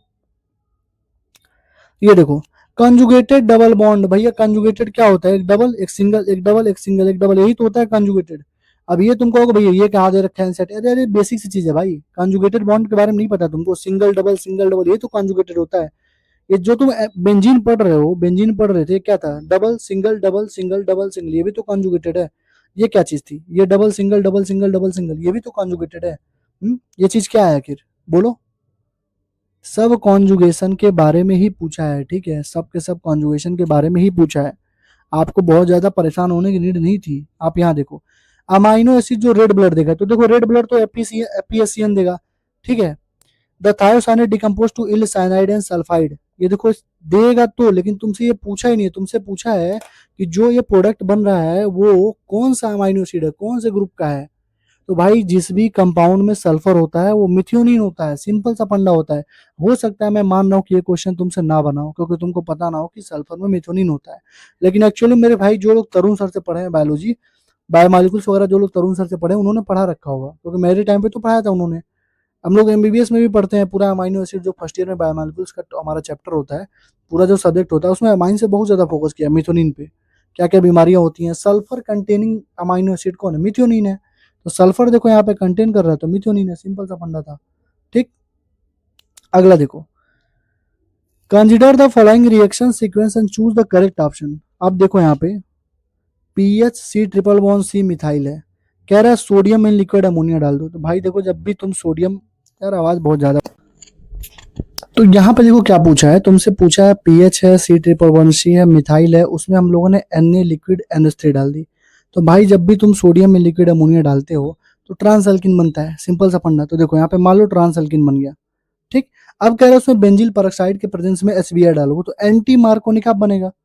अरे भाई HBr को जब तुम डालोगे परऑक्साइड के प्रेजेंस में तो एंटी मार्कोनिक आप बनता है, मतलब जहां पे ज्यादा हाइड्रोजन होता है वहां पे आके ब्रोमीन जुड़ जाता है, सिंपल सा फंडा, ठीक। और उसमें हाइड्रोजन पीडीन सी सी जब डालोगे लिंडलर्स कैटलिस्ट में, तो यहाँ पे देखो एक बार, पीडीन सी जब डालोगे तो सी सेल्किन बनता है, और जब सी सेल्किन बनता है उसमें जब तुम HBr केवल डालोगे तो क्या होगा, मार्कोनिक आप एडिशन होगा, मतलब जिसके पास हाइड्रोजन ज्यादा रहेगा वहां पे जाके जुड़ेगा। अब तुमसे क्या पूछा था कि भैया एल और जो एम और एन है वो क्या है, क्या पूछा है, के और एल मान लो, के और एल क्या है, एम और एन क्या है। तो भाई एक तो के यहाँ पे सीस बना था और एक क्या बना था, ट्रांस बना था। तो सीस और ट्रांस क्या होते हैं यार, जीआई होते हैं। तो सीस और ट्रांस है जियोमेट्रिक आइसोमेरिज्म, सिंपल सा फंडा था यार। बस तुमको सोचना था यार, बस तुम लोग पैनिक कैसे कर गए मुझे ही नहीं समझ में आ रहा। जब तुमको बायो 30 मिनट में तुम्हारा बायो का पेपर हो चुका था, फिर तुमको इतना घबराने की नीड क्या थी। 4-5 फिजिकल केमिस्ट्री के जो क्वेश्चंस लेंगे उनको छोड़ दिए होते यार, सिंपल सी बात थी। तो एल और के क्या होंगे, जियोमेट्रिक आइसोमेरिज्म होंगे। देख लो सारा कुछ एक एक लाइन एनसीईआरटी में दे रखी है। आगे देखो, ये विटामिन ए B12 E और के, इसका तो मैं ऐसे ही आंसर बता सकता हूँ यार बिना देखे। देखो विटामिन ए B2 3 सब दे रखा है यहाँ पे देखो, ठीक। आगे देखो, कह रहा है जब CH3COCl AlCl3 में डालोगे तो P और Q क्या बनेंगे। तो भाई जब फ्रीडल क्राफ्ट एल्काइलेशन करते हैं NaClCl3 में तो ये बनता है COCH3 और HCl, ठीक। एक सेकंड रुक जाओ, ये देखो, और फिर NaOCl डाल रहे हो तो तुम्हारा बन रहा है RCOONA और CHX3। जब इसको और ज्यादा हम सॉल्व करेंगे तो पूरा जाके तुम्हारा देखो ना सारा कुछ लिखा हुआ है बाबू मेरे यहाँ पे। और देखो यहाँ पे लिखा भी है मेनी नीट PYQ, मतलब कई बार नीट के PYQ में चीज पूछी जा चुकी है। आप खुद ही देखो ये सारे के सारे क्वेश्चन, ऐसा कोई क्वेश्चन आपको दिख रहेगा जो एनसीईआरटी से नहीं रहा हो। आप बताओ मुझे कोई ऐसा क्वेश्चन अगर आपको दिखा हो तो आप मुझे बताओ। अगर आपको अभी भी लग रहा है कि पेपर टफ था तो आप डिलुलू वाली जिंदगी में जी रहे हैं। बस आपको लो कट ऑफ का झुंझुना पकड़ाया जा रहा है ताकि आप बैचेस फिर से ज्वाइन करके फिर से आप पढ़ाई कर सको, ठीक है। मेरा यकीन मानिए, अगर आपने एनसीईआरटी अच्छे से करी है तो मेरा यकीन मानिए आपका कोई क्वेश्चन गलत नहीं होगा। मैंने क्या बोला था, इनऑर्गेनिक ऑर्गेनिक से जितने भी क्वेश्चन आएंगे एनसीईआरटी से आएंगे। फिजिकल में भी आते थे सारे क्वेश्चन एनसीईआरटी से ही, एनसीईआरटी की एक्सरसाइज से। इस बार क्या हुआ, 4-5 क्वेश्चन अलग मॉडल के थोड़े पूछ लिए गए हैं, ठीक है। नहीं तो सारे क्वेश्चन अराउंड 38 से 40 क्वेश्चन है एनसीईआरटी से हैं। आपको चैनल पे जुड़े रहना है तो रहिए, नहीं रहना तो मत रहिए, कोई दिक्कत नहीं है। इनऑर्गेनिक की वीडियो कल आएगी। इनऑर्गेनिक में दिखाऊंगा कौन सा लाइन से कौन सा क्वेश्चन पूछा है, फिर फिजिकल की दिखाऊंगा, फिर फिजिक्स की दिखाऊंगा, फिजिक्स की एनसीईआरटी कितनी इंपॉर्टेंट होती है और जो लोग पढ़े होंगे फिजिक्स की एनसीईआरटी वो लोग कितना अच्छा परफॉर्म किए होंगे, ठीक है। बस चैनल के साथ जुड़े रहिए, ठीक। अब रही बात बैच सेल करने की, तो यार बैच ऑलरेडी बच्चे ले लेते हैं, ठीक है। बच्चा लेट होता है तब लेता है तो फिर मुझे भी बुरा लगता है क्योंकि पैसे भी ज़्यादा लगते हैं। तो अगर किसी को नीट 2027 के लिए तैयारी करनी है, अगर वो चाहता है बहुत अच्छा परफॉर्म करना है एकेडमिकली, मतलब बाकी लोगों से कम्पीट करना चाहता है, क्योंकि देखो पेपर का लेवल तुमने देख लिया। अगर तुमने ढंग से पढ़ाई नहीं करी, ढंग से तुमने टारगेटेड पढ़ाई नहीं करी, तुमने one teacher one book one strategy को फॉलो नहीं करा, मतलब तुम 50 स्ट्रेटजी अगर देखते रह गए तो फिर हमेशा के लिए देखते ही रह जाओगे, ठीक है। वीडियो में छोटी रख रहा हूँ, 3-4 मिनट की क्लिप में ऐड कर दे रहा हूँ, जिसको भी कोई भी बैच लेना वो ले सकता है, ठीक है। कोई वो नहीं है, ठीक है। हर कोई अपने बैच का प्रमोशन करता है, हर कोई करता है, मैं भी करता हूँ, सिंपल सा फंडा है। किसी को कोई फोर्स नहीं कर रहा ना भैया हमारा ही बैच लो। तुमको सही लगे तो लो, नहीं लगे तो मत लो, सिंपल सा फंडा है। मेरा फंडा क्लियर है, मैं जो बोलता हूँ वो करके दिखाता हूँ। मैंने बोला 80 इंपॉर्टेंट टॉपिक से क्वेश्चन आएंगे, कितने आएंगे? 120 नंबर, 140 नंबर के। मैं दिखा दूंगा तुमको कल परसों में। अवतार से कितने आए? 80 इंपॉर्टेंट टॉपिक। फिजिक्स से कितने आए? मेंटरशिप में मैंने कितने बोला, जितने बच्चे सिलेक्ट हुए 60-65 बच्चे, मैं तुमको दिखा दूंगा, ठीक है। मेंटरशिप वाले बैच से और जो भी बैचेस थे उसको मिला के 60-70 बच्चे सिलेक्ट हो रहे हैं, मैं तुमको दिखा दूंगा, सिंपल सा फंडा, हर साल दिखाता हूँ। रिजल्ट ही अपलोड कर देता हूँ भाई, रिजल्ट देख लो जाके हमारे चैनल पे, ठीक है। चलो 2-3 मिनट की वीडियो मैं डाल दे रहा हूँ, देख लेना। जिसको बैच वगैरह लेना होगा तुम हमसे कनेक्ट कर सकते हो, मैं उसमें पूरा प्रोसीजर बताया हूँ। 7307528981 पर तुम व्हाट्सअप करके मेंटरशिप भी ले सकते हो। पूरे साल में मेंटरशिप में क्या क्या मिलेगी अभी मैं इस वीडियो में चला दे रहा हूँ, देख लेना, ठीक है। Thank you, all the best. Video अगर अच्छी लगे तो लाइक कमेंट शेयर कर देना। और इनऑर्गेनिक केमिस्ट्री की वीडियो कल आएगी, ठीक है। तुम लोग कहते हो भैया वीडियो बनाओ, हम लोग वीडियो बनाते हैं, तुम देखते नहीं हो। इसको ढूंढने में कितना टाइम लगा होगा हमें पता है, ठीक है। मेरा भी पेपर है 7 दिन के बाद से, लेकिन तुम लोगों ने बोला तो मैं कर रहा हूँ। चलो ठीक है, देख लेना, ठीक है। मैं पूरा का पूरा पीडीएफ टेलीग्राम पे अपलोड कर रहा हूँ, ज्वाइन कर लो टेलीग्राम, ठीक है।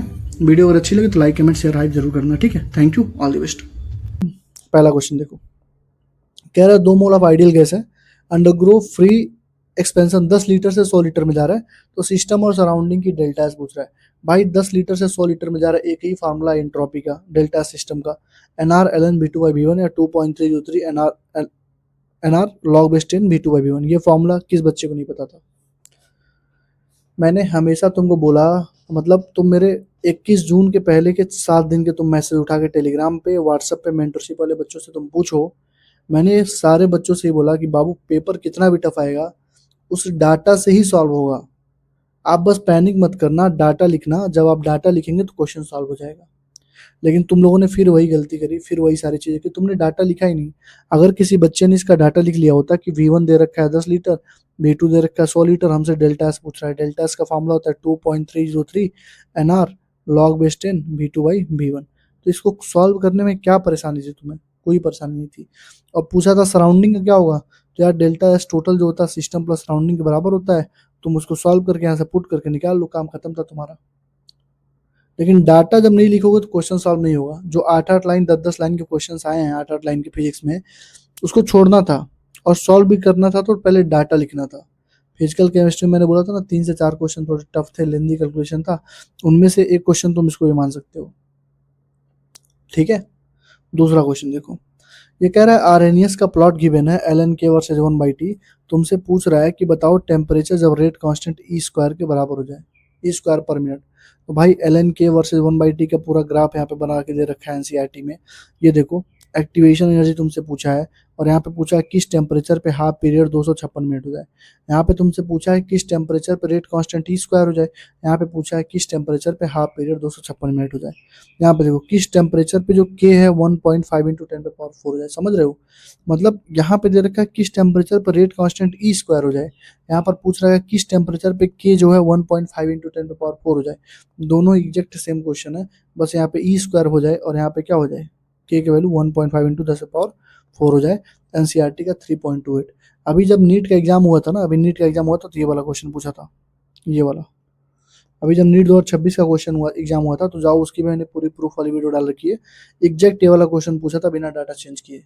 इस बार थोड़ा डाटा चेंज किया तो कहाँ पहुंच पाओगे भाई, डाटा चेंज करके कहाँ जाओगे। यहाँ पे ई स्क्वायर पूछे हो, यहाँ पे दे ही रखा है, जिस बच्चे ने सॉल्व किया तुरंत तुमको सॉल्व करके खत्म कर देगा, ठीक।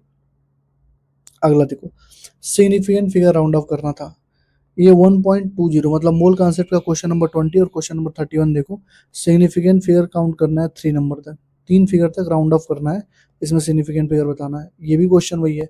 यहाँ पे देखो एनसीईआरटी लिखती भी है कि जब लिमिट करते हैं तो कैसे करते हैं। ऑप्शन नंबर 1, 2, 3 ये तीनों पॉइंट पढ़ो, तुम समझ जाओगे कैसे तुमको राइट डिजिट को लेफ्ट डिजिट को रिमूव करना होता है, ठीक। यहीं से ये क्वेश्चन सॉल्व हो गया होता है, यहाँ पे दे भी रखा है, ठीक। आगे बढ़ो, कह रहा है amount of carbon dioxide evolve जब कंप्लीट कंबसन होता है 116 ग्राम ऑफ बुटेन का। भाई यहाँ पर देख लो प्रॉब्लम नंबर 1.3, यहाँ पे पूछा था अमाउंट ऑफ वाटर कितना प्रोड्यूस होगा जब कंबसन होगा 16 ग्राम का। यहाँ पे पूछ रहा है कितने मोल्स ऑफ मिथेन लगेंगे जब 22 ग्राम CO2 कंबस किया जाएगा, मतलब जलाया जाएगा। ये क्वेश्चन इतना आसान है, मतलब इसमें कुछ करना ही नहीं होता। मैंने स्टोइकोमेट्री जब पढ़ाई होगी ना, जिन जिन बच्चों ने मुझसे स्टोइकोमेट्री पढ़ा है उन सबको पता होगा भैया इसको कैसे सॉल्व करते हैं। स्टोइकोमेट्री मैंने क्या पढ़ाया था, number of mole of A अपन उसका stoichiometry, number of mole of B अपन उसका stoichiometry, number of mole of C अपन उसका स्टोइकियोमेट्री, यही तो करना था यार। तो तुम यहाँ पे देखो क्वेश्चन भी पूछ रहा है कितना अमाउंट यहाँ पे फॉर्म हुआ। अब जैसे तुमसे यहाँ पे पूछ रहा है वाटर कितना फॉर्म हुआ, तुमसे यहीं पे पूछ लेता कार्बन डाइऑक्साइड कितना फॉर्म हुआ, वही जो तुमसे पूछा है कितना कार्बन डाइऑक्साइड फॉर्म हुआ, सिंपल सा फंडा था। स्टोइकियोमेट्री के सारे क्वेश्चन हैं। स्टोइकियोमेट्री अभी मैं जब तुमको प्रूफ दूंगा ना अपने 80 इंपॉर्टेंट टॉपिक का, तो अभी तुमको दिखाऊंगा ये क्वेश्चन मैंने कहाँ करा रखा है। ठीक है, जो जो क्वेश्चन टीचर नहीं मिलवा पाया ना, उससे ज़्यादा क्वेश्चन मैंने अपने 80 इंपॉर्टेंट टॉपिक फिजिक्स में और 80 इंपॉर्टेंट टॉपिक केमिस्ट्री में करा रखे थे, और सब फंसे हैं। अभी तुम देखो कहोगे हाँ यार सही बोल रहे थे भाई, अभी तुमको सब दिखाऊंगा। अराउंड तुमको 38 से ज़्यादा क्वेश्चन दिखा दूंगा ना, जो हमारे 80 इंपॉर्टेंट टॉपिक में कराए गए और पूछे गए एज इट इज, अभी तुमको दिखाऊंगा, टेंशन ना लो। ये देखो ये क्वेश्चन तुम लोग कह रहे थे कि भाई भैया बहुत बड़ा, बहुत ज़्यादा टफ है, बहुत ज़्यादा टफ है, कैसे सॉल्व होगा। ये जो ग्राफ दिया हुआ है यही ये ग्राफ है, बस दिक्कत क्या है पता है, इसको कोई सही से पढ़ाता नहीं है। अगर कोई इसको समझा दे कि यहाँ पे ऐसे अगर बन रहा है, यहाँ पे ऐसे बन रहा है, या फिर एक बार और ऐसे आके ऐसे ऐसे ऐसे बनेगा, तो कितने रेडियल नोड होंगे, क्या ये सिग्निफिकेंस होगा, 1s है, 2s है, 2p है, किस चीज़ के बारे में है, तो ये क्वेश्चन तुम्हारे लिए हलवा हो जाता है, लेकिन ये कोई पढ़ाता नहीं है। ठीक है, ठीक, ये एनसीईआरटी एग्जाम्पलर में भी ये क्वेश्चन इसका पूछा है, 1s करके दिया है, ऑर्बिटल पूछा हुआ है। ठीक है, और ये देखो तुमसे यहाँ पे पूछ लिया कि कितना, किसमें 2 रेडियल नोड है, इसका जो आंसर है ना वो तुम्हारे इसी में छिपा हुआ है, ग्राफ में ही छिपा हुआ है। ये जो ग्राफ बनता है ऐसे करके इसी में छिपा हुआ है। ठीक, आगे देखो, एक से रुक जाओ। आगे देखो, आगे बढ़ने से पहले यार, अगर हमारे चैनल को सब्सक्राइब नहीं किए हो अभी तक, ठीक है, तो सब्सक्राइब कर लो चैनल को, वीडियो को लाइक कर दो, कमेंट कर दो, शेयर कर दो, और यार हाइप कर दिया करो। वीडियो जब एंड हो जाती है ना तो फिर से वीडियो चालू करके हाइप कर दिया करो, हमें भी उससे मोटिवेशन मिलती है। अभी मैंने फिजिक्स के एनालिसिस में वीडियो नहीं डाली है, ठीक है, इस पे अच्छा रिस्पांस करोगे तभी मैं डालूंगा, क्योंकि यार उसमें लगेगा मुझे 4 से 5 घंटे का टाइम ऊपर ही लग सकता है। ढूंढो, एडिट करो, वीडियो रिकॉर्ड करो, और तुम जब इतना नहीं करोगे फिर मैं भी नहीं करूंगा यार, सिंपल से फंडा है, मेरे पास भी इतना टाइम नहीं है। ठीक है, चलो, ये जो क्वेश्चन था Fe+3 इलेक्ट्रॉन वाला Fe+2 में जा रहा है, तो Fe+3 से ये जो क्वेश्चन था ये डायरेक्ट एनसीईआरटी में तुमको नहीं दे रखा है। ठीक है, तुमने पढ़ा होगा कि E1 plus E2 plus E3 नहीं कर सकते, delta G equal to delta G1 plus delta G2 plus delta G3 करते हैं, तो वही कॉन्सेप्ट है। ये क्वेश्चन नंबर 26 देखो, 24 देखो, 34 देखो, यहाँ पे कॉपर में पूछा है, यहाँ पर भी कॉपर में पूछा है, यहाँ पर भी कॉपर में पूछा, और क्वेश्चन नंबर 7 मैंगनीज में पूछा, तुमसे यहाँ पे आयरन में पूछा। सेम एग्जैक्ट क्वेश्चन और कुछ नहीं है। जैसे ये Fe+3 से Fe+2 में जा रहा है, तुमसे पूछा स्टैंडर्ड इलेक्ट्रॉन पोटेंशियल कितना होगा, और एक क्वेश्चन हर मॉड्यूल में पूछा जाता है ये वाला। ठीक है, यहाँ पे देखो कॉपर+2 से कॉपर में गया, और Cu+2 से एक इलेक्ट्रॉन लेके कॉपर में गया, तब पूछा इसका इलेक्ट्रो पोटेंशियल, इसका इलेक्ट्रो पोटेंशियल, इसका इलेक्ट्रो पोटेंशियल, यहाँ पे तुमसे ये पूछा, तो मैं इसको PYQ के कैटेगरी में डाला हूँ। ठीक है, तो मैंने बोला था ना कि कुछ क्वेश्चन जो है PYQ से हैं, तो उसमें से पहला क्वेश्चन ये है PYQ। ठीक, दूसरा क्वेश्चन देखो, कह रहा है कंसीडर द फ्लाइंग स्टेटमेंट। ये तुम्हारा आइडियल सोल्यूशन के हर साल क्वेश्चन आता है, आइडियल नॉन आइडियल 2 क्वेश्चन पूछा है इस बार। देखो, आइडियल सोल्यूशन फॉर्म करता है राउट लॉ, बिल्कुल फॉलो करता है Raoult law, over the entire range, over the entire range पूरा फॉलो करता है, कंपोजिशन रेंज। ठीक, क्लोरोफॉर्म और एसीटोन शो करते हैं नेगेटिव डिवीजन, एनिलीन और फिनॉल शो करते हैं पॉजिटिव डिवीजन। देखो यहाँ पे एनिलीन और फिनॉल ये भी हमारे नेगेटिव डिवीजन शो करते हैं, तो ये तो हमारा गलत हो गया। ठीक, और क्लोरोफॉर्म और एसीटोन का भी देखो यहीं पे दिया हो, क्लोरोफॉर्म एसीटोन भी वही शो करते हैं नेगेटिव डिवीजन, तो सी तो हमारा गलत है। ठीक, तो पहला ऑप्शन, दूसरा ऑप्शन, तीसरा ऑप्शन। ठीक, एनसीईआरटी लाइन, ये एक्स वाई है, तुमसे प्लॉट बना रहा है। मैंने क्या बोला था बाबू, कितना भी बड़ा क्वेश्चन है आपको झुकना नहीं है, मतलब परेशान नहीं होना है, पैनिक नहीं करना है, आप बस शांत हो जाइए। आप शांत हो जाएंगे क्वेश्चन अपने आप सॉल्व होगा। ठीक है, अगर आपने डाटा लिख लिया होता तो आपसे क्या पूछा था, limiting molar conductivity of Y minus आपसे पूछा था। ठीक है, आपको पता है कि जो लेमडा एम नॉट होता है वो X plus plus Y minus, मतलब दोनों को जोड़ दो, पॉजिटिव वाले का नेगेटिव वाले का। अगर मैं लेमडा एम नॉट निकाल लूँ तो मेरे ये निकालने में कितना दिक्कत होगा, कोई दिक्कत नहीं होगी। और लेमडा एम नॉट कैसे निकलता है, lambda M equal to lambda nought minus A C half, यही तो निकलता है। और एक्स वाई साल्ट है, नेचुरल एग्जाम्पल भी दे रखा है। ये देखो सेम क्वेश्चन, मोलर कंडक्टिविटी दे रखा है के सी एल का कई सारा, तुमसे पहले बोला कि लेमडा एम और सी हाफ में तुम क्या करो, प्लॉट करो एक ग्राफ, उसके बाद बताओ लेमडा एम नॉट क्या होगा और ए क्या होगा केसीएल के लिए, यही तो क्वेश्चन है यहाँ पे। तुमने लेमडा एम नॉट निकाल लिया होता, उसके बाद एक्स प्लस वाई माइनस पूछा है, यहाँ पे पुट करके सॉल्व कर दिया होता, तुरंत खत्म था। लेमडा एक्स प्लस भी दे रखा है, ये तुमको दे रखा है, एक्स प्लस दे रखा है, बस वाई माइनस पूछा है, हमको ये निकालना था लेमडा एम नॉट। अरे भैया सब कुछ तो दे रखा है, स्लोप दे रखा है -90। स्लोप क्या होता है, y equal to c minus M X, मतलब a की वैल्यू क्या होगी, हमारी स्लोप होगी। तो a की वैल्यू कितनी दे रखी है बताओ, a की वैल्यू दे रखी है -90। सॉल्व करो ना यार, c की वैल्यू भी दे रखी है 0.01। तुम सॉल्व तो करो, सॉल्व नहीं करोगे तो कैसे दिक्कत होगा, कैसे सॉल्व कर पाओगे। पहले ही सोच लोगे अरे यार बहुत ज़्यादा टफ है, बहुत ज़्यादा टफ है, तो कैसे करेंगे, तो फिर कुछ नहीं हो पाएगा।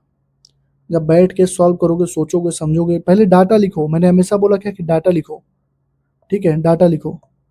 अभी मैं तुमको एक स्क्रीनशॉट डालूंगा टेलीग्राम पे, देखना कि बच्ची सिलेक्ट हो गई है, उसने क्या लिखा है।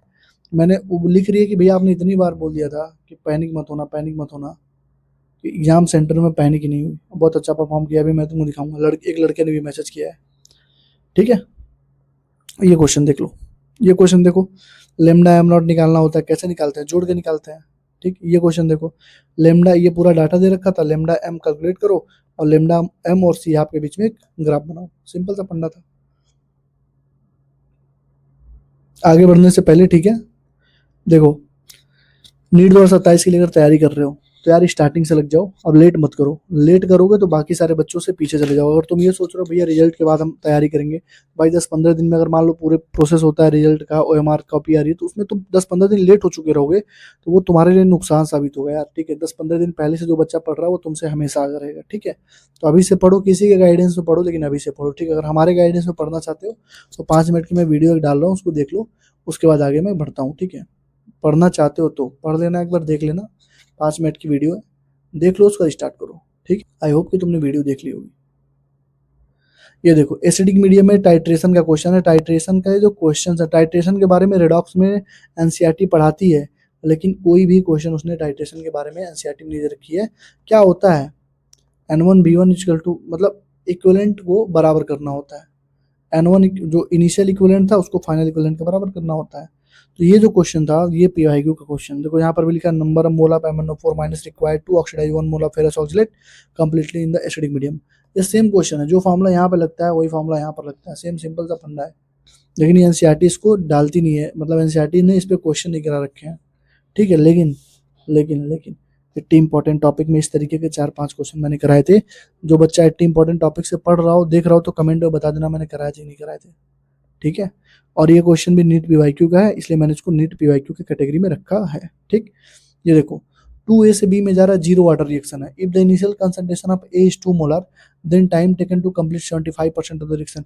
इससे हलवा क्वेश्चन क्या लोगे, इस तरीके का क्वेश्चन कम से कम 20 क्वेश्चन तुम्हारे नीट के पीवाईक्यू में और 10 से ज्यादा क्वेश्चन तुम्हारे एनसीईआरटी में पूछा हुआ है फर्स्ट ऑर्डर रिएक्शन का, जीरो ऑर्डर रिएक्शन का नहीं पूछा है। तो भाई जीरो ऑर्डर रिएक्शन में क्या होता है, जो फाइनल कंसंट्रेशन होता है वो आर नॉट माइनस के टी होता है, इनिशियल कंसंट्रेशन माइनस के टी। तो अगर मैं आर नॉट निकाल लूँ, अगर 75% रिएक्शन का क्या कह रहा है, कंप्लीट हो चुका है, तो ये आर बचेगा कितना, 25% बचा होगा, ठीक है। तो अगर मैं इसको 0.25 रख दूं आर को, और ये तुम्हारा आर नॉट निकाल लूँ और आर नॉट के यहाँ पुट कर दूं, तो मुझे टाइम नहीं निकल जाएगा। के भी दे रखा हुआ क्वेश्चन देखो, के भी दे रखा है। तो इससे आसान क्वेश्चन क्या लोगे यार, बहुत इजी क्वेश्चन है ये। तुम लोग को पता नहीं क्या हो गया यार, सब बोल रहे हो बहुत हार्ड क्वेश्चन है, बहुत हार्ड क्वेश्चन है। अरे भाई 2 मोलर दे रखा है इनिशियल कंसंट्रेशन, ठीक है। Then the time taken to complete 75% of the reaction. तो जब इनिशियल दे रखा है 2 मोल, यहाँ पे 2 मोलर रख दो, ठीक है। के भी दे रखा है, टी हमको नहीं मालूम है, टी हमको 2 मोलर है, के 1 है। Time taken to complete 75% of the reaction. 75% मान लो रिएक्शन कंप्लीट हो गया, तो आर कितना बचेगा, 25% बचेगा। इसको आर को मैं यहाँ पे अगर पुट कर दूँ 25%, तो मतलब आर नॉट को अगर मैं 100 मान लूँ, आर नॉट कितना दे रखा था, दिया है 2 मोलर, तो 2 मोलर था, उसका 75% कंप्लीट हो गया, ऐसे भी निकाल सकते हो। तो आर नॉट में रखो, आर रखो, के वैल्यू दे रखी है, टी तुमसे पूछिए, टी पुट करो, सॉल्व करो, तुरंत आंसर आएगा। इस तरीके का क्वेश्चन नीट में भी पूछा हुआ है, जीरो ऑर्डर रिएक्शन का ही बता रहा हूँ तुमको, लेकिन पीवाईक्यू में पूछा हुआ है। और एनसीईआरटी में 10 से ज्यादा क्वेश्चन दे रखे हैं फर्स्ट ऑर्डर रिएक्शन के, ये सेम कंसेप्ट पे, बस वहाँ पे फर्स्ट ऑर्डर रिएक्शन, यहाँ पे जीरो ऑर्डर रिएक्शन है, ठीक है। और ये क्वेश्चन मैंने अपने नीट के पीवाईक्यू 80 इंपॉर्टेंट टॉपिक में करा रखा है। प्रूफ वाली वीडियो के लिए चैनल के साथ जुड़े रहो, जब मैं प्रूफ वाली वीडियो डालूंगा तो मैं खुद ही लगेगा कि हाँ यार भैया ने करा रखा है, ठीक है। चलो, ये सॉल्बिलिटी दे रखी है, सॉल्बिलिटी का ऑर्डर पूछ रहा है, केएसपी दे रखा है। देखो सॉल्बिलिटी का यहाँ पे देखो केएसपी दे रखा है, केएसपी दे रखा है, सॉल्बिलिटी पूछ रहा है, यहाँ पर भी देखो केएसपी दे रखा है, सॉल्बिलिटी पूछ रहा है कौन ज़्यादा सॉल्युबल होगा। यहाँ पर भी देखो AgBr ZnOH को ट्वाइस Ag2Cl2, ये देखो ये पूछा है AgBr ZnOH Ag2Cl2, ये पूछा ना। पूरा डाटा भी दे रखा है सबका। और क्वेश्चन नंबर 6.67 में एनसीईआरटी बोलती भी है कि silver chromate, barium chromate, ferric hydroxide, lead chloride, mercurous iodide, इन सबका सॉल्बिलिटी प्रोडक्ट का जो कांस्टेंट है टेबल नंबर 6.9 से ले लो, ये टेबल 6.9, और इनकी मोलारिटी भी बताओ। तो वही सेम क्वेश्चन देखो यहाँ पे टेबल नंबर 6.9 में ये तीनों चीजें दे रखी हैं जो तुमसे वहां पे पूछा है, और यहाँ पर देखो क्वेश्चन भी देख लो। ठीक, ये देखो ये क्वेश्चन बच्चे कह रहे थे भैया बहुत ज्यादा टफ है। भाई ये टफ नहीं था, लेंदी था। ठीक है, ये टफ नहीं इसको बोलेंगे, इसको लेंदी बोलेंगे। ये कौन सा है, P1 B1 T1 से अगर ऐसे ग्राफ बन के नीचे आ गए तो क्या आइसोथर्मल एक्सपेंशन है। आइसोथर्मल में जो वर्क डन का फॉर्मूला क्या होता है, 2.303 nRT log V final by V initial. V final क्या था, V2 था, ये क्या था V1 था, V2 माइनस V1 रखो। ये क्या है, एडियाबेटिक एक्सपेंशन। एडियाबेटिक एक्सपेंशन में क्या होता है, जब भी कोई चीज एडियाबेटिक एक्सपेंड करता है तो Q तो जीरो हो जाती है। देखो एडियाबेटिक चेंज में Q जीरो, तो delta U work done adiabatic के बराबर हो जाती है। तो यहाँ पे वो डेल्टा यू क्या होता है, एनसीबी डेल्टा टी, तो एनसीबी डेल्टा टी यहाँ रखो। बस ये था कि 1 2 3 4 चारों का तुमको अलग अलग वर्क डन निकाल के तुमको सॉल्व करना था। चारों का तुमको अलग अलग वर्क डन निकाल के सॉल्व करना था। अब इसमें तुमको लगता है टाइम, तो ऐसे क्वेश्चन अगर मैं सॉल्व करता तो मैं छोड़ देता। ठीक है, क्योंकि मैं ऐसे क्वेश्चन में अपना टाइम वेस्ट नहीं करता। इस क्वेश्चन के चक्कर में अपने 4-5 क्वेश्चन और अपने दाव पे नहीं लगाता। ठीक है, और तुम देख लो, तुमको बस लग रहा है ना कि टफ है, आज से 1 महीने 2 महीने बाद जब तुम रिवीजन करके चीजों को करोगे तो ये क्वेश्चन तुम्हें आसान लगेगा। जानते हो क्यों, तो कुछ है ही नहीं। इसका वर्क डन, इसका वर्क डन, इसका वर्क डन, इसका वर्क डन जोड़ दो, बात खत्म है। बस ये था, लेंदी था तो मैं इसको छोड़ देता। सिंपल सा फंडा है। आगे देखो, आइडियल सॉल्यूशन जो बनता है पी और क्यू में, डेल्टा एच मिक्स भी में जीरो होता है, बिल्कुल जीरो होता है। देख लो, कह रहा क्या कोई इंटरेक्शन नहीं होता पी और क्यू में। भाई इंटरेक्शन होता पी और क्यू में, जैसे देखो यहाँ पे लिखा है प्योर कंपोनेंट में intermolecular attractive interaction will be of type A B B, where in the binary solution addition of this interaction A B type of interaction will also be present. और यहाँ पे देखो इक्वल रहता है, मतलब जो A B में interaction होता है वो ए और बी के इंटरेक्शन के बराबर होता है, लेकिन इंटरेक्शन होता है। ठीक है, वही एनसीईआरटी लिख रही है। यहाँ पे देखो दूसरा ऑप्शन गलत हो जाएगा। ठीक, आगे देखो, ये देखना भाई, मतलब तुम लोग अगर पैनिक करना छोड़ दोगे ना यार तो क्वेश्चन लगाना सीख जाओगे। डाटा लिखना सीख जाओगे ना तो क्वेश्चन लगाना सीख जाओगे। क्वेश्चन इतना लंबा 1 2 3 4 5 6 7 8 9, तुमको देखते ही तुम्हारे बुखार चढ़ गया होगा, इसको करना नहीं है भाई, कुछ था ही नहीं, एक लाइन का भी क्वेश्चन नहीं है।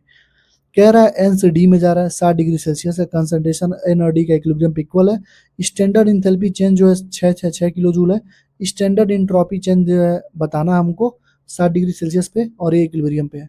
भाई इक्विलिब्रियम पे देखो क्या तुमसे पूछा है, इंट्रोपी तुमको दे रखा है 6 मतलब तुमको क्या दे रखा है, डेल्टा एच दे रखा है। देखो भैया, इंथैल्पी चेंज डेल्टा एच दे रखा है, इंट्रोपी तुमसे पूछा है, टेम्परेचर दे रखा है 60 डिग्री सेल्सियस मतलब 60 + 273 333।